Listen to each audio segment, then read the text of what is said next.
Welcome to Age of AI, Politics, Law, and Society, hosted by Medler Mema, Chris Lamont, and Young Diogenes, in association with the Global Governance Institute in Brussels.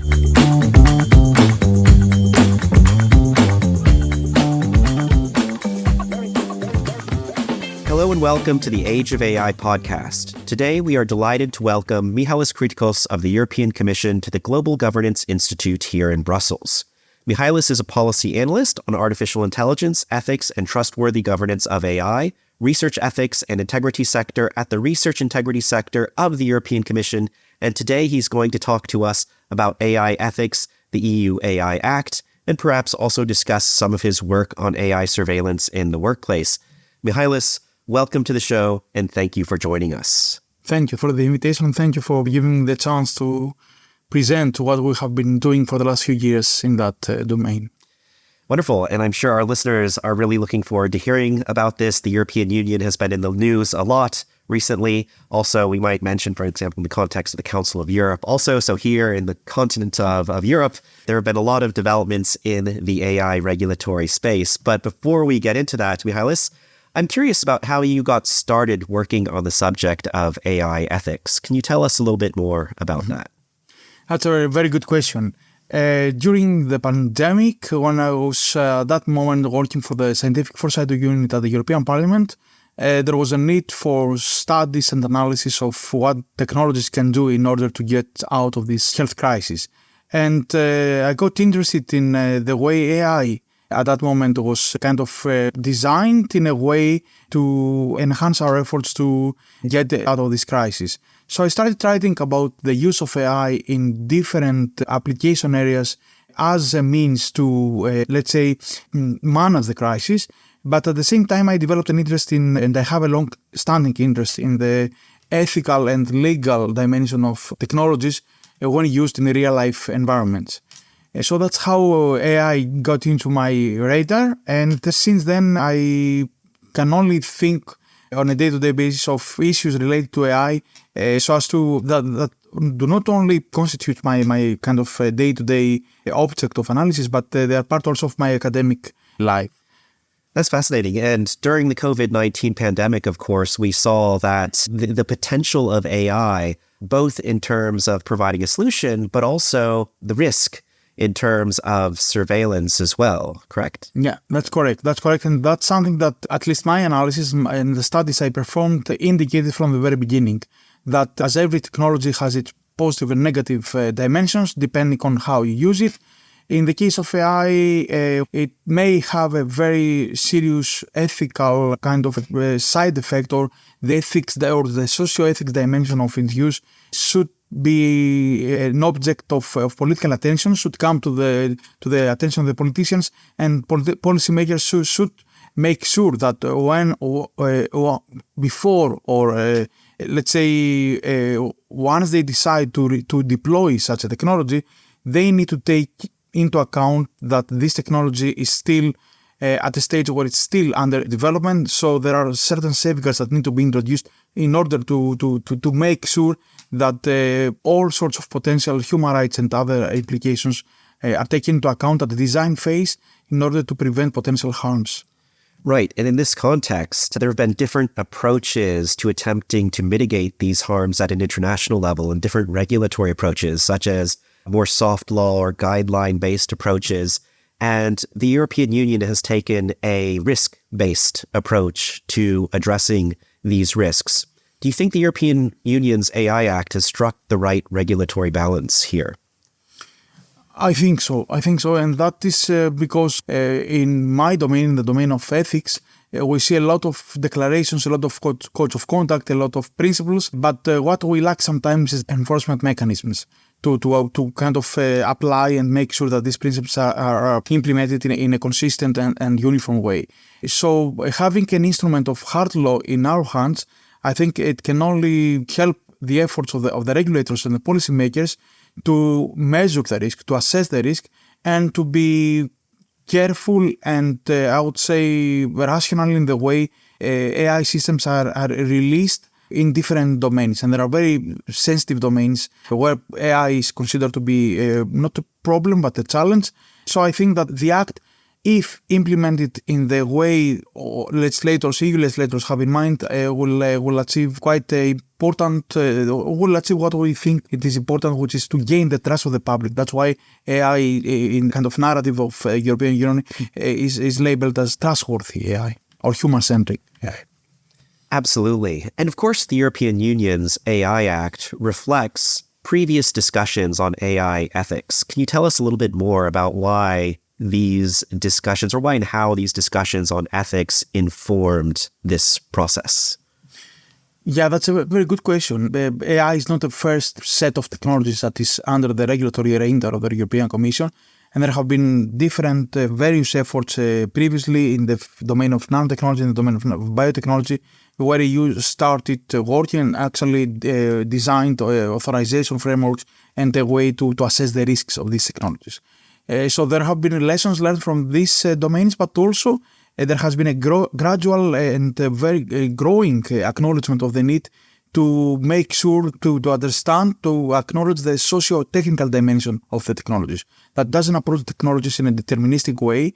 It approaches technologies as part of a wider ecosystem where humans and other stakes need to be taken, need to be considered when you start working on the regulatory governance framework for technologies such as AI. And AI being a disruptive technology, I think there was from the very beginning an acknowledgement and I think a very conscious decision to address the ethical dimension much before it became an object of regulatory attention. And by that I mean the decision of the Commission to set up an expert group, a high-level expert group on AI.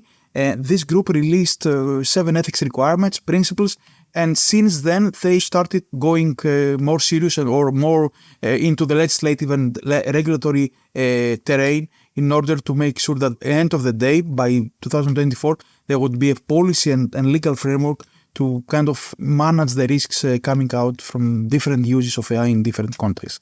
And you're optimistic that this is going to be effective? I can only be optimistic, right? And that is because I see that I followed the whole process quite closely. I saw that the process was inclusive. I see that the legislation, not only because of its length, but because of its focus and its nuanced approach, is quite serious. And in that respect, and having seen that AI, the way AI has been regulated at the EU level, is becoming an object of, I would say, attention also outside the European Union, I should be optimistic about the way AI is going to be governed, at least in the EU. And when it comes to ethics, I'm even more optimistic because there have been so many international initiatives in that domain that show an implicit consensus of the need to address these issues also at the ethical governance level. So national initiatives within European Union member states complementing? Yes, and also international initiatives that will enrich the intra-EU discussions. And we cannot ignore and we cannot lose sight of the fact that so many international organizations are taking the lead in that discussion. So the European Union is being part of that international ecosystem, sometimes as an observer, sometimes as an equal player. I think has benefited from that and is going to be one of the, I think, an entity, an actor that will contribute to the global governance framework for AI. And more specifically, you're referring to the OECD, I would assume, in that process. To the OECD, to the Council of Europe, to the UNESCO efforts with the recommendation on the ethics of artificial intelligence. There have been so many different initiatives. The main challenge right now is to prevent the risk of what we call ethics cacophony, right, or ethics washing. Right. So many people, so many actors talking about ethics, but not really doing something about that on the ground, as we say. So that is the next challenge: how to operationalize how to achieve a certain type of consensus, and how to operationalize these high-level principles and make them part of the global regulatory or governance narrative. With respect to the European Union AI Act specifically, critics of the Act suggest that the European Union might be over-regulating the AI space, and this might impact on innovation within the European Union. Obviously, I would expect that you take issue with this. Yes, that's That's a kind of critique was and has been around for the last 3 years during the negotiation process.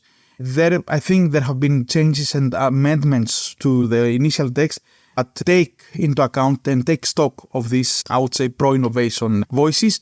If you ask me on a personal ground or from where I come from, the AI ethics sector, I think that this is a failed dilemma. Innovation can go hand in hand with ethics. And we see that only responsible innovation is the way forward when it comes to this type of technology that can be so disruptive. And if it doesn't go well in terms of its design or deployment, can have irreversible harms and risks upon whole population groups or individuals to the extent that it may undermine the good and beneficial outcomes and dimension of this technology. That's why EU goes forward with a trustworthy approach to AI, with a human-centric approach to AI, not because it doesn't want to see innovation being created in Europe. And there are so many initiatives that show the commitment of the EU to push and to kind of strengthen the innovation landscape at the EU level. But I think there is also a parallel acknowledgement of the need for this type of innovation to take place in a, I would say, concerted, in a, not regulated, it's the wrong word, in an environment, in a context where societal risks or the societal concerns are also taken into account. And that is why I would close with that. The latest amendment, there has been a decision by the Council to amend the way the 8 high supercomputing facilities that are based in the EU to be accessed. There has been a decision to modify the access criteria, and ethics is one basic criteria there. So the EU doesn't want any innovation to take place, but innovation that is ethical, innovation that is responding and addressing societal challenges, and innovation that happens for the society, with the society, and at the end of the day, by the society. So we see it as a co-creation process. This is fascinating. And one of the things you mentioned earlier in the interview was that one of the things the European Commission would like to see is increased trust, growing trust among the European public in AI. And in some countries, AI is viewed positively, optimistically as a kind of developmental agent. And in others, publics seem to be more skeptical of AI. Is that what you've observed here? I see that we are all, I think, at the same learning curve. We are all trying to find out how this technology works, how this technology develops, at the expense of our own personal values or principles. I fully understand and sympathize those that seem to be skeptical, seem to be rather cautious when it comes to the way this technology is being deployed. Having said that, I think that we need to be less enthusiastic and more, let's say, or not skeptical, more to prepare the ground in a better way in order to make sure that once this technology shows its full potential, which is something which cannot even predict right now, we would be ready in terms of our regulatory mechanisms, our ethics review mechanisms, our societal understanding, because there is also, and that's something I need to highlight, there is a digital divide. We talk about digital illiteracy. We talk about population groups within each and every European country that may not be able to enjoy the benefits, may not be able to reap the benefits of that technology. So I think we should work in parallel. We should put a lot of effort to make sure that, yes, we need to accelerate the innovation, to enhance innovation, but at the same time we need to not forget that technologies are not designed in abstract and are not designed only in laboratories, but the best laboratory and the best, let's say, way to assess the added value of a technology or the efficiency of a technology or let's say, the way the technology can be helpful is in the society. So the society itself, the societal dynamics should be the ones that sometimes define the root of a technology. And in that respect, I think the EU has, throughout the last 3 years, has initiated a series of legislative initiatives, the Digital Single Market Act, the Digital Services Act, the AI Act, and other initiatives that try to, in a way, empower the citizen online and to make sure that, let's say, as much as we can do at the supranational level, European citizens are not feeling lost or alone in that type of environment. And what we care most is to make sure that also coming from DG Research, that research is taking place in a way that doesn't, let's say, undermine privacy, dignity, justice, and other fundamental principles that underlie each and every scientific domain. Absolutely. And if I may ask, you mentioned or you hinted at the importance of digital literacy. Is that something that you've been working on as well? Or Yes, not my kind of daily job, but I have a special interest in what we call digital transition. I think it's working on AI ethics. It only comes natural to start, let's say, reflecting on whether these technologies with that potential could actually be integrated in a meaningful way into the society, into the lives of people. And I think issues such as digital transition that raise issues of digital skills, digital understanding are only there could be the right entry point for politicians, for policymakers to start working also in that direction, so as to prevent all sorts of potential risks that come with what we call algorithmic management or the way technologies are advancing nowadays. And this brings me to the next question, which is, I've seen you've recently published on AI surveillance in the workplace. Can you tell us a little bit more about that? Yes, thank you for the question. That was also a book that I wrote during the pandemic. At that moment, we saw an explosion of the so-called telework method and all sorts of telework schemes taking place in different directions. So telework became the norm and still is the norm in certain organizations. And what I realized at that moment is that there are so many issues, digital technologies or AI technologies being at the very beginning of their development and people being not exposed or experienced in using these technologies. I realized that there is a gap in the way these technologies are governed when used in the workplace, in an environment where there are employment relationships. And that triggered my attention, my curiosity, and I came up with a playbook. That's a playbook for policymakers, basically what needs to be done in order to make sure that this type of, let's say, the installation or the embedding of AI or digital technologies into the workplace occurs in a way that respects the rights of the employee. And the relationship employer-employee is a difficult one to regulate. We cannot talk about informed consent. It's a very sensitive, let's say, domain. So I came up with some, what I think, quite forward-looking suggestions as to how these, let's say, technologies can be designed or embedded in what we call employee-friendly or human-centric manner.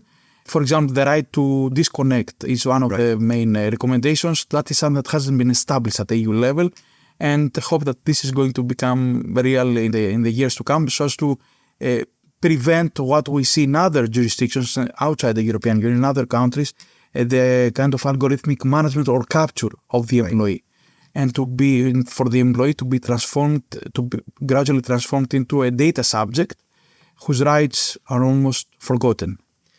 Interestingly, within the education sector also reminds me of some of the debates around some of the surveillance software that were used during the pandemic to make sure students were not cheating, for example, on assessments, and just how intrusive some of that was. That's true. Yeah. And we see that quite growing in many ways also in the employment sector. And the advancement of the technology itself that is nowadays able to perform sentiment analysis, to count productivity in different ways. It can be beneficial to a certain extent because it can identify a certain sickness or a certain psychological condition.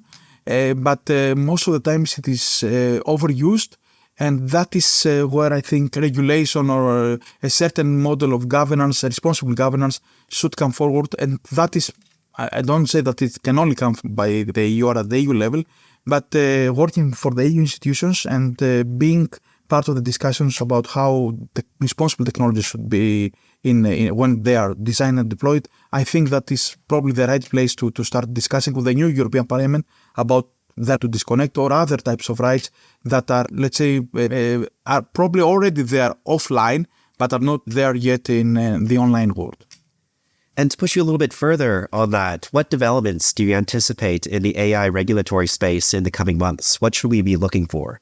I think what we're going to see happening in the next few months is lots of initiatives in the field of standardization.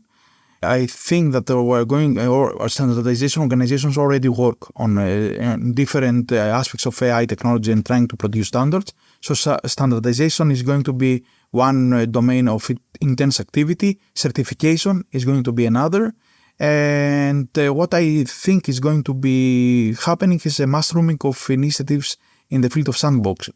So we'll see countries trying to experiment and try to test certain ethical or regulatory, let's say, criteria or conditions in a controlled environment. So I think that these three kind of toolboxes are going to become quite, let's say, visible in the months to come, so as to prepare the ground for a fully fledged implementation of the Act by 2027, 2028. So a growing architecture of governance for artificial intelligence. Yeah. Well, Mihalis, thank you so much for joining us here in Brussels today. It was a real pleasure to talk with you, and there's so much more that we could discuss, but unfortunately our time is limited. Thank you for having me, and I think just continue working with this podcast because we need initiatives of that kind to strengthen the importance of the interlinks between science, society, and technology in many ways. Well, thank you so much for those kind words, Mihalis.